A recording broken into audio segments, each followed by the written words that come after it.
दोस्तों, जब से हम पैदा होते हैं, बचपन काल से ही हमारे मन में न जाने कैसे कैसे डर भर दिए जाते हैं और ये डर कभी भी हमारा पीछा नहीं छोड़ते। इन डर के साथ हम अपना पूरा जीवन यूं ही व्यतीत कर देते हैं और कभी भी इस डर का सामना करने की कोशिश नहीं करते।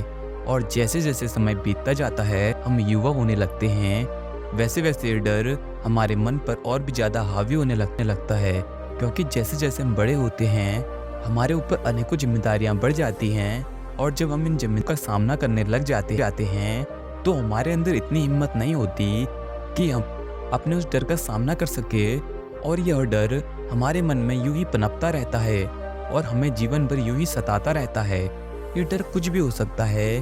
अच्छी नौकरी ना मिलने का डर, अच्छा व्यापार ना चलने का डर, घर में सभी के स्वास्थ्य बिगड़ने का डर, क्या हो अगर हम ऐसा ना कर पाए, क्या हो अगर हम वैसा ना कर पाए, क्या हो यदि मैंने अपने भविष्य के लिए पैसे न जोड़े। ऐसे बहुत सारे डर हमारे मन में पनपते रहते हैं और ये जिंदगी भर हमारा पीछा नहीं छोड़ते। दोस्तों, आज की जो कहानी है, यह कहानी आपको यही समझाने वाली है कि किस तरह से आप अपने डर का सामना कर सकते हैं और क्यों आपको अपने इस डर का सामना करना चाहिए और किस तरह से आप डर मुक्त जीवन जी सकते हैं। बहुत समय पहले की बात है, किसी नगरी में एक महान राजा रहता था जिसका राज्य बहुत विशाल था। उसके पास किसी चीज की कोई कमी नहीं थी। धन, वैभव, संपदा, हर चीज भरपूर मात्रा में था। उस राजा के पास वो हर सुख सुविधाएं थी जो उसे चाहिए थी। लेकिन फिर भी उस राजा के मन में एक अजीब सा डर था। उसके आस पड़ोस के राज्यों ने अपनी सेना की संख्या को बढ़ा दिया था और उसे अब यह डर सता रहा था, कहीं वो हम पर आक्रमण ना कर दे। यदि ऐसा हुआ तो मेरा राज्य बिखर जाएगा, मेरी प्रजा बेघर हो जाएगी, न जाने को अपनी जान गंवानी पड़ेगी। ये सारा भय उसके मन में कुछ इस प्रकार से घर कर गया था कि उसे एक पल के लिए भी चैन नहीं था। उसे रात भर नींद नहीं आती थी। वो इसी चिंता में लगा रहता था कि कैसे इस डर से मुक्त हुआ जाए, कैसे इस समस्या का हल निकाले। एक दिन उसने अपने महल में बड़े बड़े विद्वानों को बुलाया, उनसे अपनी समस्या का हल पूछा। सभी विद्वानों ने राजा की समस्या को ध्यान से सुना और फिर काफी विचार करने के बाद उन विद्वानों ने राजा को अलग अलग तरीके की तरह बताना शुरू कर दी। कोई कहता है कि राजन, आप भी अपनी सेना को और बढ़ा दीजिए, तो कोई कहता है कि आप उन शत्रु से मित्रता कर लो जिससे हमला करने का टल जाएगा, या फिर आप खुद जाकर के उनसे मिलें और उनके सामने शांति का प्रस्ताव रखें। लेकिन राजा को उन सभी विद्वानों की तरह तरह की तरकीबें पसंद नहीं आई, जिस कारण राजा और भी चिंतित हो गया क्योंकि उसे इस समस्या का कोई सटीक समाधान नहीं मिल रहा था और वह इस चिंता और भी ज्यादा डूब गया था। राजा को अपने इस डर का कोई समाधान नहीं मिल रहा था। राजा को यह समझ नहीं आ रहा था वो क्या करे, किस तरह से अपने राज्य को पड़ोसी राज्यों के हमले से बचा सके।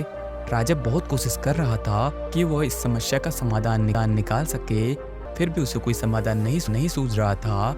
एक दिन राजा बहुत चिंतित था। वो इस चिंता में डूबा हुआ था कि उसके आसपास क्या है, उसे यह भी पता नहीं चल रहा था। तभी वहां पर उस राज्य का मंत्री आया। राजा से कहा, हे राजन, हम अपने राज्य को पड़ोसी राज्य के हमले से बचा सकते हैं। राजा ने जैसी यह बात सुनी, राजा का मन पर उठा। राजा ने अपने मंत्री से कहा, इस तरह से हम अपने राज्य को पड़ोसी राज्य के हमले से बचा सकते हैं। इस पर वो मंत्री कहता है, हे राजन, हमारा यह राज्य बहुत ही छोटा है। यदि हमने सेना को बढ़ा भी दिया भी हम उसका मुकाबला नहीं कर सकते और न ही हमारे पास उनसे मिलने करने का कोई भी अवसर है, क्योंकि वो जानता है कि हमारा राज्य बहुत ही छोटा है। वो जब चाहे हमला करके हमारे राज्य को जीत सकता है, इसलिए वो हमारे शांति का प्रस्ताव भी ठुकरा देगा। हमारे पास अब केवल एक ही विकल्प बचा हुआ है। इस पर वो राजा बड़ा ही उत्तेजित होकर कहते हैं, मंत्री जी बताइए, वो क्या उपाय है जिससे हम पड़ोसी राज्य के हमले से अपने राज्य बचा सकते हैं। इस पर मंत्री कहता है, हे राजन, हमारा राज्य बहुत ही छोटा है और हम अगर चाहें तो राज्य के चारों ओर एक बड़ी सी खड़ी कर सकते हैं और आपके महल को चारों लोहे की दीवार से बंद कर सकते हैं। ये दीवार इतनी मोटी होनी चाहिए कि कोई भी आक्रमण इसे भेद न पाए और उस लोहे की दीवार में केवल एक गुप्त मार्ग होगा जिसके बारे में केवल आपको पता होगा और आप इस गुप्त मार्ग का इस्तेमाल कर सकेंगे। और ये गुप्त मार्ग जमीन के नीचे से होता हुआ एक सुरंग से आपको दूसरे राज्य में आसानी से पहुंचा देगा। और इस सुरंग के बारे में राज्य के केवल कुछ खास लोगों को ही पता होना चाहिए, कुछ ऐसे भरोसेमंद लोग जिन पर आप भरोसा करते हो। राजा को मंत्री की बात अच्छी लगती है, इसलिए वो अपने सैनिकों को राज्य के चारों ओर एक बड़ी सी दीवार खड़ी करने का आदेश देता है और यह दीवार इतनी मोटी होनी चाहिए कि इसे भेदा ना जा सके। कुछ ही महीनों में यह दीवार बनकर तैयार हो गई और जैसे ही यह दीवार तैयार होती है, राजा खुशी के मारे झूम उठता है। उसकी खुशी का कोई ठिकाना नहीं रहता। वो सोचता है कि अब तो मेरा पूरा राज्य सही सलामत है, पूरी तरह से सुरक्षित है और अब इस पर किसी भी आक्रमण का कोई असर नहीं होने वाला। वो अपने आप को बहुत ही सुरक्षित महसूस कर रहा था। अब वो यह सोचने लग गया था कि अब किसी भी आक्रमण से उसे कोई खतरा नहीं है और इसकी तसल्ली करने के लिए वो एक बार फिर से सभी विद्वानों को महल में बुलाता है। सभी विद्वान राजा के आदेश पर महल में एक निश्चित समय पर पहुंच जाते हैं। तभी राजा उन सभी विद्वानों से कहता है, बताओ क्या अब मेरी जान को कोई खतरा है? क्या मेरे राज्य को किसी के आक्रमण से डरने की आवश्यकता है? इस पर अधिकांश विद्वान यही कहते हैं कि हे राजन, अब तो आप पूरी तरह से सुरक्षित हैं। आपने महल के चारों ओर जो दीवार खड़ी करवाई है उसे भेदा नहीं जा सकता, इसलिए आप पूरी तरह से सुरक्षित हैं और आपका राज्य भी पूरी तरह से सुरक्षित है। लेकिन उन सभी विद्वानों में से एक विद्वान खामोश खड़ा था। राजा की नजर उस विद्वान पर पड़ी। राजा ने उस विद्वान से कहा, आप क्यों खामोश हैं? क्या आपको अभी भी संदेह है कि हमारे राज्य पर आक्रमण किया जा सकता है और इस दीवार को भेदा जा सकता है? इस पर वो विद्वान मुस्कुराता है और कहता है, हे राजन, आपने सभी बड़े बड़े विद्वानों को यहाँ पर बुला लिया और अपने मन की तसल्ली के लिए उनसे यह प्रश्न भी पूछ लिया कि अब आपका राज्य सुरक्षित है या नहीं। और इन सभी विद्वानों ने आपको यह तसल्ली भी दे दी कि अब आपका राज्य पूरी तरह से सुरक्षित है। लेकिन अभी भी एक महान व्यक्ति ऐसा है जिससे आपने अभी तक कोई राय नहीं ली है और वो है महात्मा बुद्ध, जो हमारे राज्य में पिछले 2 दिनों से आए हुए हैं। वो अपने भिक्षुओं के साथ हमारे राज्य के पास ही वाले वन में रुके हुए हैं। यदि आपकी आज्ञा हो तो मैं उन्हें निमंत्रण देना चाहूँगा। यदि आपकी आज्ञा हो तो। इस पर वो राजा कहता है, यदि वो इतने बड़े ज्ञानी हैं, इतने बड़े विद्वान हैं, तो उन्हें अवश्य ही निमंत्रण दे दो। मैं उनसे अवश्य ही मिलना चाहूँगा और उनसे भी यह जानना चाहूँगा कि अभी भी कोई ऐसा रास्ता बचा हुआ है जिससे मेरी जान को खतरा हो सकता है।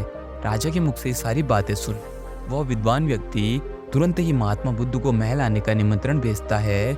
निमंत्रण मिलने पर महात्मा बुद्ध और उनके कुछ शिष्य महल में आ पहुंचते हैं। महात्मा बुद्ध के आगमन पर वो राजा खुद द्वार पर खड़े होकर उनका स्वागत करता है और महात्मा बुद्ध से कहता है, हे गुरुवर, मैंने अपने राज्य के चारों ओर लोहे की एक मोटी दीवार बनवा ली है और यह दीवार इतनी मोटी है कि इसे भेदा नहीं जा सकता। और ये दीवार हमने इसलिए बनवाई है कि ताकि पड़ोसी राज्य हम पर हमला करे तो उस आक्रमण से हमारे राज्य को कोई हानि न हो और कोई भी शत्रु इस दीवार को तोड़कर हमारे महल में प्रवेश ना कर सके। और इस महल में प्रवेश करने के लिए केवल एक ही मार्ग है जिसे केवल मैं जानता हूँ, जो पूरी तरह से गोपनीय है। लेकिन अब मेरे मन में एक और शंका है कि क्या इतना सब कुछ करने के बाद भी मेरी जान को कोई खतरा है? क्या मुझे कोई हानि पहुंचा सकता है? क्या कोई शत्रु अभी महल में घुस सकता है? इस पर बुद्ध मुस्कुराते हैं और राजा से कहते हैं, हे राजन, तुमने सब कुछ तो बहुत अच्छा किया, लेकिन तुमने एक गलती कर दी। इस पर वो राजा चौंक जाता है और कहता है, हे गुरुवर, कौन सी गलती है जो मैंने की है जिस कारण मेरी जान को खतरा हो सकता है? इस पर बुद्ध कहते हैं, राजन, तुमने चारों ओर लोहे की मोटी दीवार खड़ी कर दी। तुमने यह ध्यान रखा कि यदि कोई राज्य यदि तुम्हारे राज्य पर आक्रमण करता है तो तुम्हारा राज्य पूरी तरह से सुरक्षित रहेगा, कोई भी तुम्हारे महल में प्रवेश न कर सके। लेकिन तुम्हारी गलती बस ये है कि जो गुप्त द्वार तुमने छोड़ दिया है उसे भी तुम्हें लोहे की दीवार से बंद करवा लेना चाहिए था। भले ही वो द्वार गुप्त है, परंतु मृत्यु वहां से भी प्रवेश कर सकती है। महात्मा बुद्ध के मुख से ये सारी बातें सुनकर वो राजा एक पल के लिए स्तब्ध रह गया। उसे कुछ समझ नहीं आ रहा था कि महात्मा बुद्ध क्या कहना चाहते हैं। उसे एक धक्का सा लगा और कुछ क्षण के लिए वह पूरी तरह से शांत रह गया, सोच में पड़ गया। तभी महात्मा बुद्ध ने राजा से कहा, हे राजन, क्या हुआ? क्या आपको मेरा उपाय उचित नहीं लग रहा?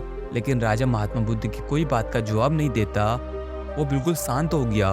वो केवल महात्मा बुद्ध की सारी बातें सुने जा रहा था। तभी आगे महात्मा बुद्ध राजा से कहते हैं, हे राजन, तुम्हें ये डर नहीं है कि शत्रुओं के हमले से तुम्हारा राज्य बर्बाद हो जाएगा, तुम्हारा राज्य पूरी तरह से बिखर जाएगा, बल्कि तुम्हें तो अपनी मृत्यु का डर है। और मृत्यु किसी से पूछकर कभी नहीं आती।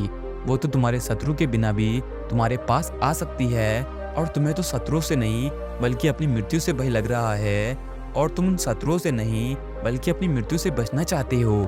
लेकिन तुम यह भूल चुके हो कि जिस तरह से यह जीवन एक सत्य है, उसी तरह से मृत्यु भी एक अटल सत्य है। महात्मा बुद्ध के मुख से ये सारी बातें सुनकर उस राजा की आंखों में आंसू आ गए। वो राजा महात्मा बुद्ध के चरणों में गिर पड़ा और महात्मा बुद्ध से कहता है, हे गुरुवर, कि मैंने तो कभी इस तरह से सोचा ही नहीं। राजा की इस बात का जवाब देते हुए महात्मा बुद्ध कहते हैं, हे राजन, सत्य सोचा नहीं जाता बल्कि देखा जाता है। और हम मनुष्य के जीवन में डर का मुख्य कारण यही है कि हम कभी भी डर को देखना नहीं चाहते, उसे स्वीकार नहीं करना चाहते। और जब हम इसे देखना नहीं चाहते और इसे स्वीकार नहीं करना चाहते, तो हम भला इसका समाधान कैसे कर सकते हैं। जिस प्रकार मृत्यु एक अटल सत्य है और इसे हर कोई स्वीकार नहीं करता, लेकिन इसे स्वीकार करना आवश्यक है। और यदि आप मृत्यु जैसे सत्य को स्वीकार नहीं कर सकते, तो आप जीवन को कभी समझ नहीं सकते और ना ही इस जीवन को पूरे भरपूर मात्रा में जी सकते हैं। इस दुनिया में उपस्थित हर एक मनुष्य अपने गलत कर्मों से डरता है और उस कर्म के आने वाले परिणाम से उसके मन में भय उत्पन्न हो जाता है, जिससे वो बचने की हर मुमकिन कोशिश करता है। वो भागता है, रोता है, बिलखता है, लेकिन जो कर्म उसने किए हैं उसकी सजा तो उसे भोगनी ही पड़ेगी और इससे बचा नहीं जा सकता और ना ही इससे भाग सकते हो। महात्मा बुद्ध के मुख से सारी बातें सुनकर राजा को अपनी गलती का एहसास हो गया। राजा अभी भी यह जानना चाहता था कि भला इस डर का सामना कैसे किया जाता है। इस पर वह बुद्ध से कहता है, हे गुरुवर, पर इससे बचने का कोई तो उपाय होगा, कोई तो ऐसा रास्ता होगा जिससे हम डर से मुक्त हो सकते हैं, अपने डर को अपने भीतर से निकाल सकते हैं। इस पर महात्मा बुद्ध कहते हैं, हे राजन, इसके केवल 2 ही मार्ग हैं। पहला कि आप अच्छे कर्म करो। यदि आप अच्छे कर्म करते हो तो आपको किसी चीज़ का कोई डर नहीं होगा। आपने जो कर्म किए हैं उसके फलस्वरूप आपको अच्छे परिणाम ही मिलेंगे, तो इसमें आपको कोई चिंता करने की आवश्यकता नहीं है। और दूसरा उपाय ये है कि आप इस डर का सामना करें, क्योंकि अधिकांश मनुष्य अपने डर से डर जाते हैं। वो इससे भागते हैं, इससे पीछा छुड़ाते हैं, लेकिन वो ये भूल जाते हैं कि ये डर बाहर का नहीं है बल्कि आपके भीतर का है। आप जहाँ जाएंगे ये डर आपके साथ ही जाएगा, ये आपका पीछा कभी नहीं छोड़ने वाला। इससे अच्छा यह है कि आप इसका सामना करें और इस डर का जो भी समाधान निकल सकता है वो समाधान निकालने की कोशिश करें। यदि आप ऐसा करते हैं तो आप तब भी अपने डर को हरा सकते हैं और आप भय मुक्त जीवन जी सकते हैं। महात्मा बुद्ध की ये सारी बातें सुनकर वह राजा अपनी गलती पर महात्मा बुद्ध से क्षमा मांगता है और अपने मंत्री को आदेश देता है कि वह अपनी सेना को तैयार करे, क्योंकि पड़ोसी राज्य उन पर कभी भी हमला कर सकते हैं और उनके उस हमले का जवाब तो हमें देना ही होगा, फिर चाहे इसमें मेरी मृत्यु ही क्यों ना हो जाए। लेकिन अब मैं पीछे नहीं हटूंगा, मैं अपनी आने वाली मृत्यु को व्यर्थ ही नहीं जाने दूंगा। यदि मेरी मृत्यु होनी ही है तो यह एक वीर योद्धा की तरह होगी, किसी कायर की तरह नहीं। और मेरा जो बचा हुआ जीवन है यह मैं खुलकर जीऊंगा और डटकर सामना करूंगा। देखते देखते वो दिन आ गया जब पड़ोसी राज्य ने उस छोटे से राज्य पर आक्रमण कर दिया। राजा और उनकी सेना ने डटकर सामना किया और ये युद्ध कई दिनों तक चला। इस युद्ध में कईयों ने अपने प्राण गंवाए, लेकिन राजा, जिसने अपनी मौत का शिकार कर लिया था और उसने अपने डर को अपने ऊपर हावी नहीं होने दिया बल्कि अपने डर का सामना किया, और आखिरकार उस राजा ने उस युद्ध को जीत लिया। और जीतने के बाद उस राजा की आंखों में आंसू थे, क्योंकि उसने अपने डर का बड़े ही बहादुरी से सामना किया था और अपने डर को हराकर उसने यह साबित कर दिया था कि यदि पूरी जी जान लगाकर डटकर यदि सामना किया जाए तो कोई भी चीज नामुमकिन नहीं है।